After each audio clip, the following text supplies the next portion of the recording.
Hi అండి, మా షాప్లో ఇవాళ బచ్చాల ఆర్డర్ అయితే వచ్చింది. ఈ మధ్య బచ్చాల ఆర్డర్ చేయక చాలా రోజులైంది. అంటే డైలీ చేస్తాము, ఆర్డర్ చెప్పి 2 రోజులైంది. ఇవాళైతే ఒకరు చెప్పారు, వాళ్ళ ఆర్డర్ అయితే చేసి ఇస్తున్నాం. ఇది అప్పటికప్పుడు ఫ్రెష్గా చేసి ఇవ్వాలి. మధ్యాహ్నం అన్నాలంటే 1 గంట ముందు చేసి ఇచ్చేయాలి. అందుకనేసి బచ్చాలు అయితే ప్రిపేర్ చేస్తున్నాం. ఫస్ట్ అయితే మైదా పిండి, ఆయిల్, వాటర్ వేసి కలిపి పక్కనైతే పిండి పెట్టుకోవాలి. తర్వాత వచ్చేసి పూర్ణం రెడీ చేసి పెట్టుకోవాలి. శనగబ్యాలు ఉడకబెట్టి మరకైతే పట్టించి బెల్లం పాకం చేసి ఆ పాకంలో ఈ పట్టించిన పిండి అయితే వేసేసి పూర్ణం రెడీ చేసి పక్కన పెట్టేయాలి.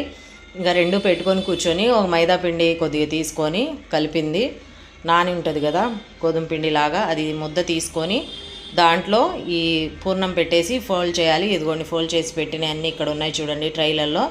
అదైతే ఒత్తేసి పెన్నం పెట్టుకొని పెన్నం మీద నెయ్యి ఉంటే నెయ్యి వేసుకోవచ్చు, ఆయిల్ ఉంటే ఆయిల్ వేసుకోవచ్చు. నెయ్యి వేసుకుంటే ఇంకా టేస్ట్ పెరిగిద్ది. మేమైతే నెయ్యి వేసే కాలుస్తాము. ఇదిగోండి బచ్చాలు అయితే రెడీ అయిపోయి వాళ్ళ పొద్దున టిఫిన్ కూడా చేయలేదు.